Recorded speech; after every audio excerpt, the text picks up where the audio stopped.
In our years of traveling together, Shannon and I have always looked toward the horizon for our next adventure. We figured the further you went, the more bizarre it would get. And for the most part, we were right about that. But when your eyes are always set in the distance, you tend to lose sight of what's in front of you. Or should I say, next door. The Baja Peninsula, a rite of passage for the San Diegans that we are, has largely eluded us. And other than a few day trips across the border and visiting my dad in Cabo San Lucas, we had never really traveled through Baja, much less surfed its amazing waves. So we fixed our eyes and thoughts on this cactus-infused land, taking to it like we would any other trip, as an exploration into the unknown. Joining Shannon Banyan and I on our Mexican adventure were our friends from Hawaii, Kahana Kalama, Kanoa Chung, and Janelle Timmons. And in just 20 minutes, we were across the border.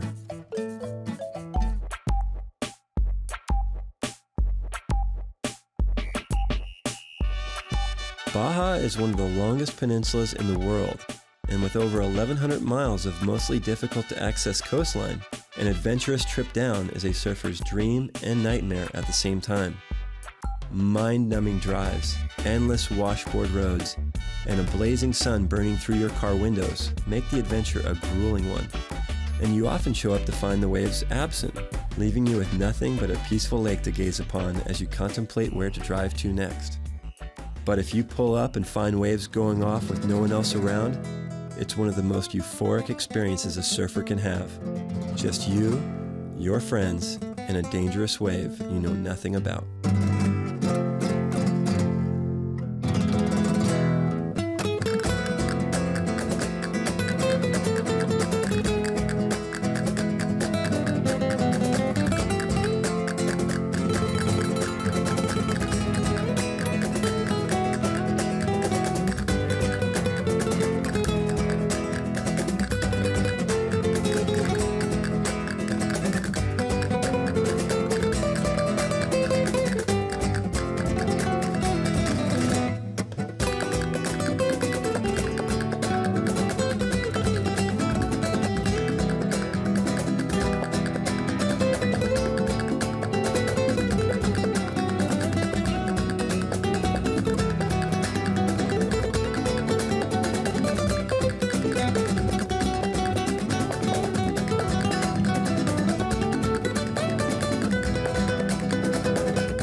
A great surf, and we had it to ourselves. There's no one here. It's empty. You guys scratched through the wetsuit? Yeah. How's that? I'm not even gonna show him my little cut on my toe now.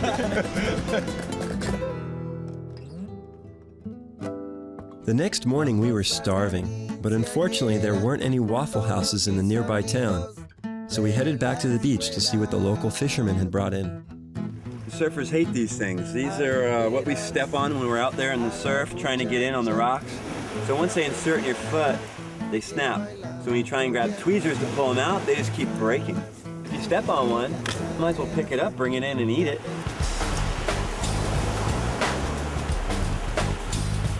I don't know if I can do this. Hey, look at your hand, you're shaking. You're fully scared to eat this, aren't you? Yeah, this is good stuff.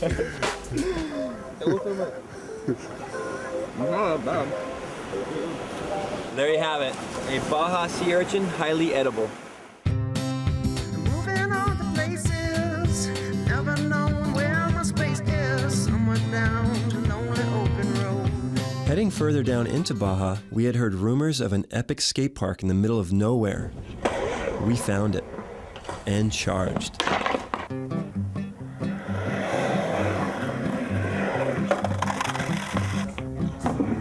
Our surfing skills weren't exactly translating well onto these concrete waves. And that's when we found out that our two filmers, Travis and Wes, were some fine land surfers.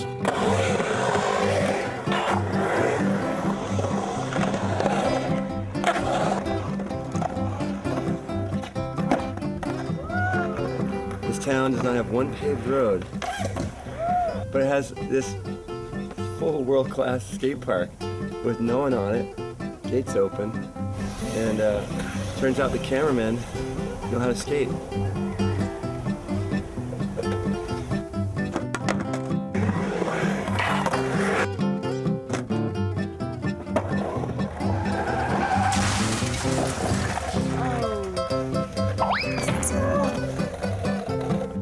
And with a busted elbow and a few hours of light left, we continued south in search of the longest wave in Baja. We had been on the road for hours heading to our next destination, the longest, most perfect wave in Baja. With a new swell brewing in the Pacific, we were all anxious to get there as soon as we could. But we had made a promise to visit some special children at the Gabriel house in the town of Maniadero. The Gabriel house is just a home for a bunch of underprivileged kids. I mean, there's all kinds of kids from kids with cerebral palsy to AIDS and HIV, and it's kind of cool. It's just a little fortress where all these kids just kind of get to hang out and have people actually give them a chance. Hey, Just came out to spread a little joy and have some fun with them and give a little helping hand. Oh, good job! It's all about the love. It was kind of cool. I just got to bust a guitar out and they just jumped right in, started playing, rapping on the guitar, just banging on it. I don't know, it was cool. I didn't even have to say anything to them. I just kind of spoke to them to that. It's like music. This is the universal language, you know? If anything on this trip that I'm going to remember, it's going to be today.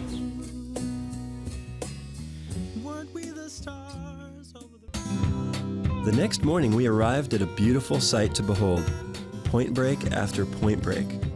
This is a bay of legends and tall tales of some of the best waves not just in Mexico, but in the world. I had heard about this place for years and didn't really believe what I was told. I wish I would have listened long ago.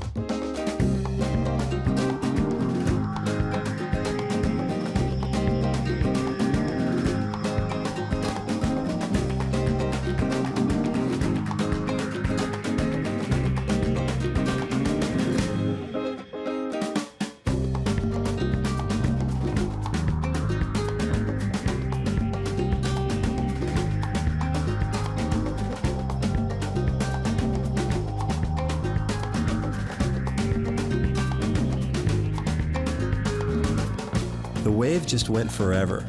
Some rides were so long by the time you pulled out you couldn't remember what you did at the beginning of the wave. It was mesmerizing. The locals told us we should see this place when it really breaks. You mean this wasn't it?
After our surf, we decided to head into town to check out the local nightlife.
son Banyan has watched Shannon and I ride a lot of waves in his life, and we thought it was time he had a chance to experience what all the fuss was about. I saw his eyes open wide as he began to take his first ride. I was amazed to see his gaze as he began to slide on down the line. And all the times we spent our minds thinking about the things that could have been were washed away by all the waves we rode together since the day we first met.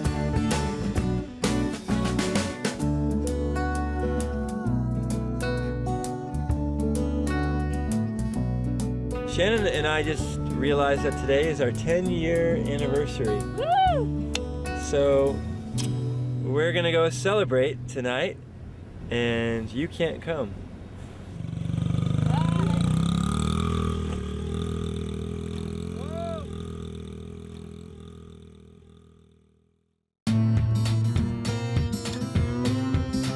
Continuing south down the Baja Peninsula, we had reached Land's End, and the famous arch of Cabo San Lucas greeted us in all its glory.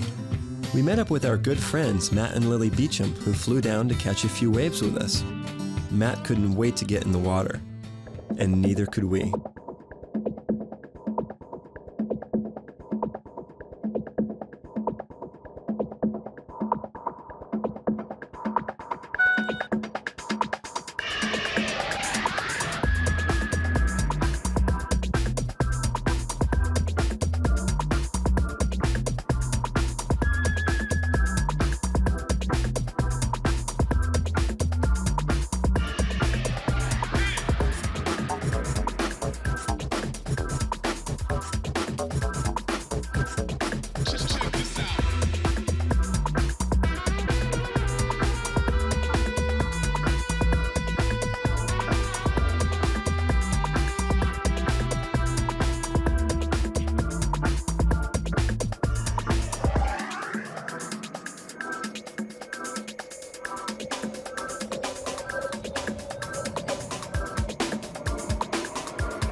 That night we headed into town to catch a local rodeo. They had everything from rope-twirling vaqueros to side-saddle senoritas. They asked for some volunteers for the next act, and Matt and I jumped at the chance. Little did we know, the joke was on us.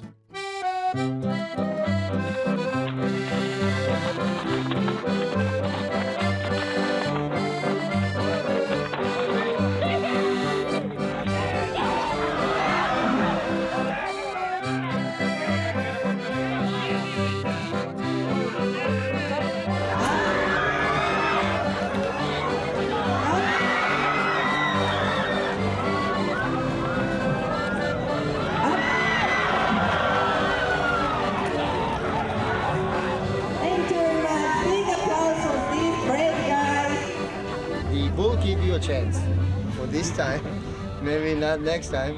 The bull that was in there with me and Shane, they didn't saw off his horns.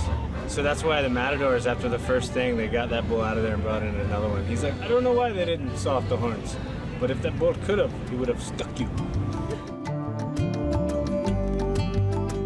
Spending time in Cabo is always a blast, but that wasn't the reason we had driven all this way. We were here to honor my father, Ken McIntyre, who had passed away from cancer just 3 weeks before. He had lived his last 18 years in Cabo, and we had agreed that we would do a surfer's paddle out for his memorial. In the shelter of the Most High, in the shelter of the Most High, in the shelter of the Most High God. People had flown in from all over the world to be here, and it really showed me just how far and deep my father's friendship was with others. I was overwhelmed with both sadness and joy, as I was very close to my dad, but I have faith we will see each other again. He who dwells in the shelter of the Most High will rest in the shadow of the Almighty. I will say of the Lord, He is my refuge and my fortress and my I had told my God. dad in his last days that I was going to cancel this trip to Baja, but he was adamant that I go. In particular because we had organized a Learn to Surf Day for a youth rehabilitation group from La Paz, and he knew how special this would be for them. Roberto and his wife Almadelia started Nueva Creation, a rehab retreat for youths, because he had seen through his own sobriety that there was no support for these children to overcome their addictions. Most were living in the streets, mixing with gangs and prostitution, often with their parents being addicts as well. The oldest child here was 14. It was heartbreaking, yet there was hope as they were given a second chance at life.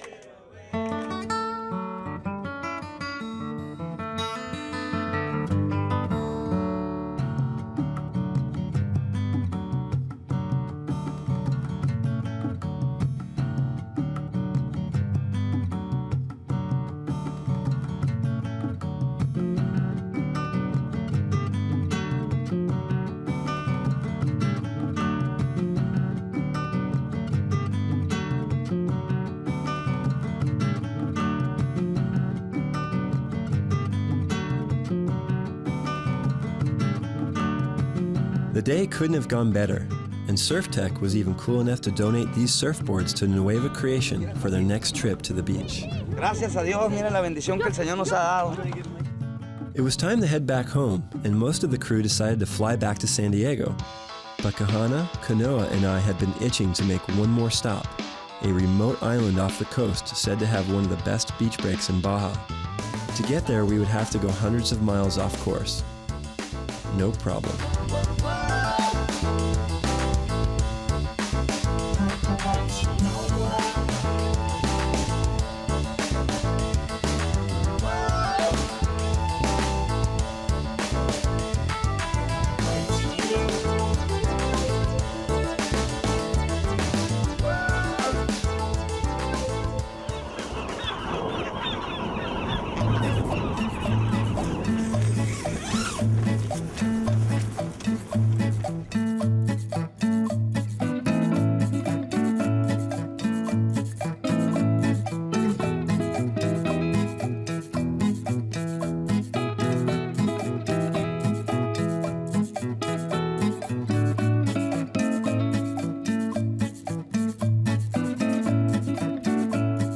Baja isn't necessarily for everyone. It's not the easiest trip to go on.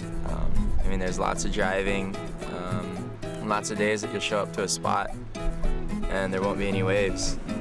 I don't know. I think I like it that way too, just because it adds to the adventure. The adventure, the things you can do, how you can risk your life, the waves. It's as epic as anywhere I've been.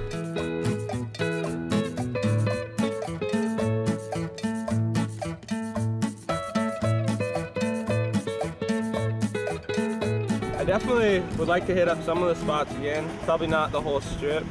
Definitely nice form. Just needs to be about 10 feet bigger.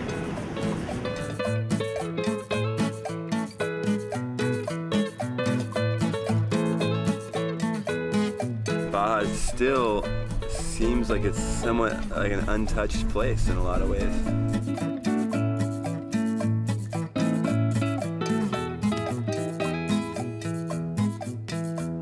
Definitely some nice places, some nice people. Got to spend some pretty good time with a bunch of kids that aren't that fortunate.